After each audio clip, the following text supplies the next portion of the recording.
മലയാളത്തിൽ നിന്ന് ഒരു ഫീൽ ഗുഡ് സിനിമ OTT വന്നിട്ടുണ്ട്. ഇമ്പം. നമ്മുടെ ദീപക് പരമോൾ, ലാലു അലക്സ്, മീര വാസുദേവ് ഒക്കെ അഭിനയിച്ച സിനിമയാണ് സൺ നെക്സ്റ്റ് OTT പ്ലാറ്റ്ഫോമിലെ സ്ട്രീമിന്. ഈ സിനിമയുടെ പോസ്റ്റർ ഭയങ്കര ക്യാച്ച് ചെയ്യുന്നു. അതായത് ഇവരെല്ലാവരും കൂടി ഇരിക്കുന്ന ഒരു പോസ്റ്ററാണ്. അത് കണ്ടപ്പോൾ ഭയങ്കര ഒരു ഫീൽ ഗുഡ് വൈബാ കിട്ടിയത്. അതുകൊണ്ടാണ് ഞാൻ ഈ സിനിമ ഇരുന്ന് കണ്ടത്.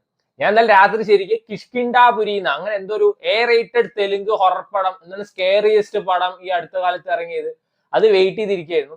അത് ഇന്ന് വൈകുന്നേരം 6 മണിക്ക് ഇറങ്ങിയത്. അതുകൊണ്ടാണ് ഞാൻ മറ്റേ പടം ഇരുന്ന് കണ്ടത്. ഇത് വൻ പടമാണെന്നൊന്നും ഞാൻ പറയുന്നില്ല. ഞാൻ പറയാം, ഇതില് ദീപക് പരമോളിന്റെ ക്യാരക്ടർ വന്നിട്ട് ഒരു ആർട്ടിസ്റ്റ് ആണ്. ആള് കിടുവായിട്ട് വരയ്ക്കും. ആളൊരു കോളേജ് സ്റ്റുഡന്റ് ആണ്. അപ്പൊ ഈ സിനിമ തുടങ്ങുന്ന സമയത്ത് പാർട്ടി കോൺഫ്ലിക്റ്റും പരിപാടിയൊക്കെയാണ് കാണിക്കുന്നത്. 2 മണിക്കൂറിന്റെ സിനിമയുള്ളൂ. സിനിമ എവിടേക്കാണ് പോണത് എന്നുള്ളത് ഒരു പിടുത്തം കിട്ടാത്ത രീതിയിലാണ് സിനിമ പോയിട്ടത്. അതായത് അവാർഡ് പടം കാണുന്ന പോലെയാണ് ആദ്യത്തെ 15 മിനിറ്റ്.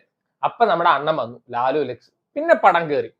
അതായത് ദീപക് പരമോളും ലാലു അലക്സും തമ്മിലുള്ള കോമ്പിനേഷൻ സീൻസും നൈസായിരുന്നു. ഈ സിനിമയിൽ വലിയ കഥയും കാര്യങ്ങളൊന്നും ഇല്ല. പക്ഷെ കുറച്ച് ഫീൽ ഗുഡ് മൊമെന്റ്സ് ഉണ്ട്. അത് നല്ല രസമായിരുന്നു. 1-2 നല്ല ഇമോഷണൽ സീൻ ഉണ്ട്. അത് കാണണം വെച്ച കാണും. ഞാൻ ശരിക്കും ഇങ്ങനത്തെ ഒരു സിനിമയുടെ വീഡിയോ ചെയ്യണം തന്നെ വിചാരിച്ചല്ല.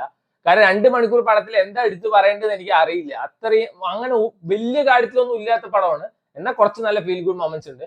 സ്റ്റിൽ ഇങ്ങനത്തെ ഒരു പടം ഇറങ്ങിയെന്ന് അറിയാത്തവരുണ്ടെങ്കിൽ